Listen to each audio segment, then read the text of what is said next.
आज मुझे इस पे इतने मैसेज आए कि सर बंधन बैंक भाग गया है, क्या करें, फोमो में खरीद लें, क्या करें क्या नहीं करें। लेकिन जिस दिन से एलआईसी ने खरीदा उस दिन से गिरने का क्या रीजन होना चाहिए। इंडिया के सबसे बड़े डीआईआई ने स्टेक खरीदा है, इट मींस कि स्टॉक को ऊपर जाना चाहिए। हेलो दोस्तों, मैं आपका दोस्त रोहित स्वागत करता हूं मेरे चैनल मार्केट स्पेस लाइव में। दोस्तों आज हम बैंकिंग सेक्टर के स्टॉक बंधन बैंक के बारे में बात करेंगे। स्टॉक बहुत ही अच्छी खासी रफ्तार पकड़ के ऊपर आया है, तो लोगों को लग भी रहा है कि यार इस स्टॉक के बारे में हमें कुछ डिटेल रिव्यू मिल जाए तो बहुत बेस्ट थिंग होगी हमारे लिए। हो सकता है कि आप इसमें इन्वेस्ट करना चाहते हो, या हो सकता है कि आपकी पुरानी इसमें होल्डिंग्स भी हो। एक क्लियर व्यू हो सकता है कि आपके शायद पास ना हो, जिसकी वजह से आप परेशान हो रहे हो। तो ये वीडियो आपके लिए जरूर काम की हो सकती है कि स्टॉक में आगे क्या क्या सिनेरियोज हो सकते हैं या किस किस सिचुएशन से स्टॉक गुजर सकता है, उसके बारे में थोड़ा विस्तार से बात करेंगे। लेकिन एक स्टॉक के बारे में आपको और भी मुझे अपडेट करना था, और वो स्टॉक था फिजिक्स वाला लिमिटेड। पता नहीं दोस्तों, मैं हर बार आपको कोशिश करता हूं कि आप कुछ न्यू आईपीओ से बचे रहें। देखो, हर किसी को तो मैं जाके कान में बोल नहीं सकता कि आप न्यू आईपीओ से दूर रहें, लेकिन आप इस चैनल के व्यूअर्स हैं तो सिर्फ मैं आपको समझाने की कोशिश कर सकता हूँ। फाइनल डिसीजन तो फिर भी आपका ही है। जिस दिन से खुले हैं, खुलने के बाद थोड़ा सा लालच देते हैं, लालच देने के बाद आज खुद देखिए स्टॉक जो है 45% से ज्यादा करेक्ट हो चुका है, और अभी भी करेक्ट चल रहा है। और अभी की क्या करेक्शन रुक गई है। ये वीडियो फिजिक्स वाला लिमिटेड के ऊपर नहीं है, मैं सिर्फ आपको एक सिर्फ बताने की बात की थी। जो मिस्टेक करते हैं ना लोग, उनकी मूर्खता से सीखने की जरूरत होती है। जरूरी नहीं है कि आग में कूद के ही देखा जाए, गिरते हुए इंसानों को देख के पता लगा लेना चाहिए कि हाँ यार आग में कूदेंगे तो कम से कम मरेंगे तो सही। अब ये ऑलमोस्ट 45% तक करेक्ट हो चुका है। This is the only reason why I don't believe in investing in IPOs, क्योंकि रोड मैप स्टॉक का तैयार होता नहीं है। जब वो बन रहा होता है स्टॉक, तो आप फोमो में आके स्टॉक खरीद लेते हो। हालत फिर वही होती है जैसे कि आज फिजिक्स वाला लिमिटेड की हो रही है। और ओला इलेक्ट्रिक को तो कोई भूल ही नहीं सकता कि उस स्टॉक ने किस तरीके से आप लोगों की हालत इतनी खराब करके रखी हुई है। तो ये भी अपने आप में एक बहुत बड़े रीजन तो हैं, आप जानते हैं खुद में खुद।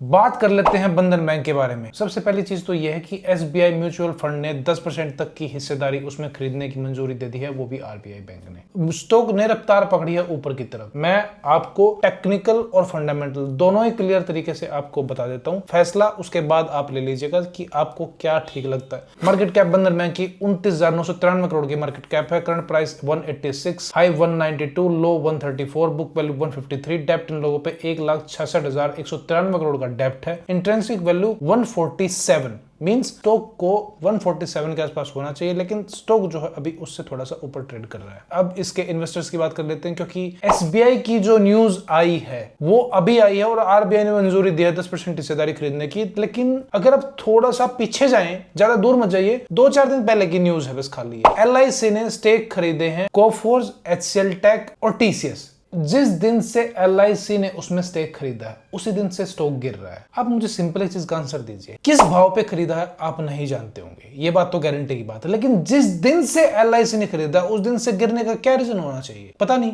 भाई।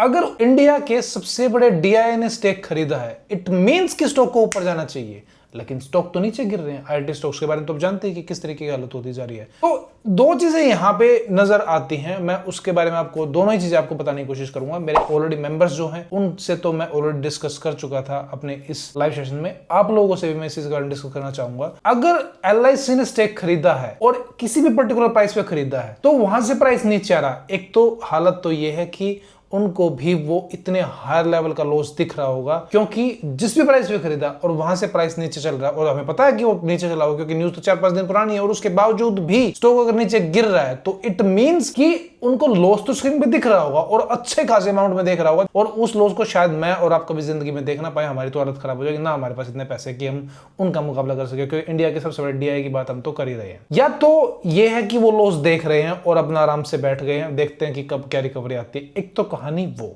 दूसरी सिचुएशन क्या हो सकती है, न्यूज आउट कर दी है और पता नहीं अब उस न्यूज को देख के क्या पता आप आईटी सेक्टर के उन स्टॉक्स में अब इन्वेस्ट करने जाएं, न्यूज को देख के। अब इस बात का यहां पे क्या लेना देना, सेम चीज न्यूज आई है, ध्यान से देखो।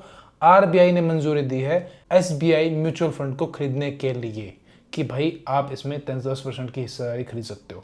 लेकिन न्यूज बेस तो कभी ट्रेडिंग करनी ही नहीं चाहिए, या इन्वेस्टमेंट कभी करनी ही नहीं चाहिए। यह फैसला मैं आपके ऊपर छोड़ता हूं, या आपकी समझदारी के ऊपर छोड़ता हूं कि आप इस बात से कितना समझ पाए हैं। इससे ज्यादा खुल के शायद मैं यहाँ पे इस प्लेटफॉर्म पे कभी बोल नहीं पाऊंगा। इशारों की बात है, इशारों में समझ जाओ तो बहुत अच्छी बात है। या तो वो चीज करेक्ट है कि उन्होंने खरीदा है और लॉस देख रहे हैं, या ये चीज करेक्ट है कि न्यूज दी थी और पता नहीं कितना क्या स्टेक खरीदा, नोबडी नोज। कौन कौन फंसेगा, नोबडी नोज। फिर भी एक बार इसके सही तौर पे एफआई और डीआई की होल्डिंग्स देख लेते हैं। पिछले 3 क्वार्टर की एफआई की होल्डिंग 24.34%, 23.44%, 22.32%। थोड़ी थोड़ी एफआई की होल्डिंग डिक्रीज कर रही है, बढ़ नहीं रही है, डिक्रीज कर रही है। डीआई की होल्डिंग 16.52%, 17.82%, 18.76%। देखो बंधन बैंक के पूरे हिस्ट्री से लेके मैं आज तक का पूरा आपको बताने का कोशिश करूंगा, ठीक है। 741 का हाई था, 128 का लो, करंट मार्केट प्राइस 186। आज मुझे इस पे इतने मैसेज आए कि सर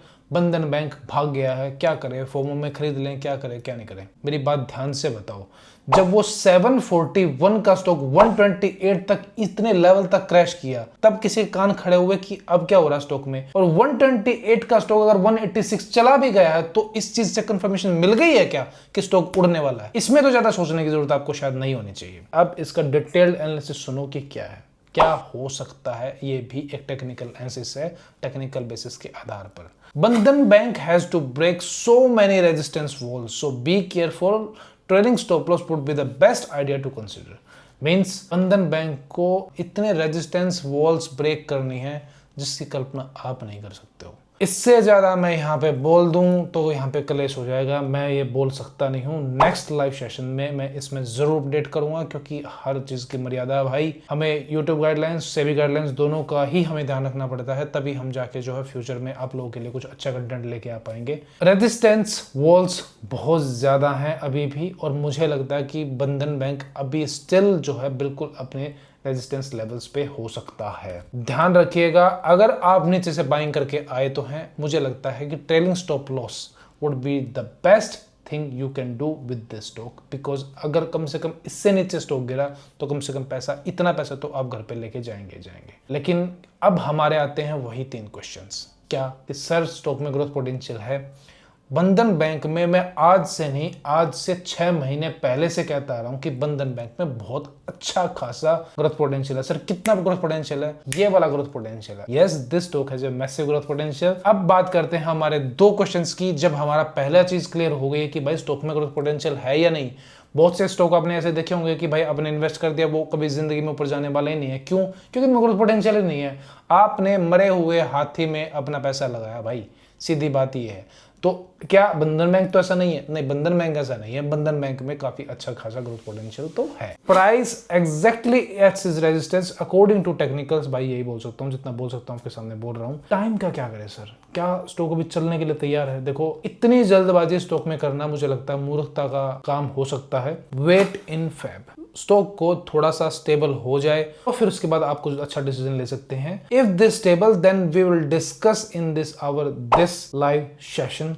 आपको जरूर जरूर जरूर इसके बारे में नेक्स्ट में अपडेट करूंगा। और ये आप लास्ट वाली लाइन पढ़ लीजिए, क्योंकि बोलना मुनासिब नहीं होता है। फाइनली डिसीजन तो देखो आपका ही है, क्योंकि पैसे भी आपके हैं। हम तो सिर्फ आपको समझा सकते हैं कि ये भी एक नजरिया हो सकता है स्टॉक में। जल्दबाजी में 2-3 दिन में फैसला मत लीजिएगा। उसके बाद हो सकता है कि मार्च में इसके बारे में और भी डेप्थ एनालिसिस आए, ठीक है। जैसे आएगा आपको इस चैनल पे पता लग जाएगा। फोमो में खरीदे हुए स्टॉक्स सिर्फ आपको ही नहीं, पूरे आपके जीवन को बर्बाद कर सकते हैं। सारा कैपिटल लेके उड़ सकते हैं, और कितने साल तक आप अपना पैसा फंसा देंगे ना वहां पे, नोबडी नोज। इसलिए मैं फिर से यही चाहूंगा कि आप बहुत समझदारी से इस स्टॉक में आगे बढ़िए, फेब्रुअरी में वेट कीजिए। और प्राइस का मैंने आपको बताया कि रेजिस्टेंस भी हो सकता है। ठीक है, मिलते हैं आपसे अगले वीडियो में। Bye bye, take care.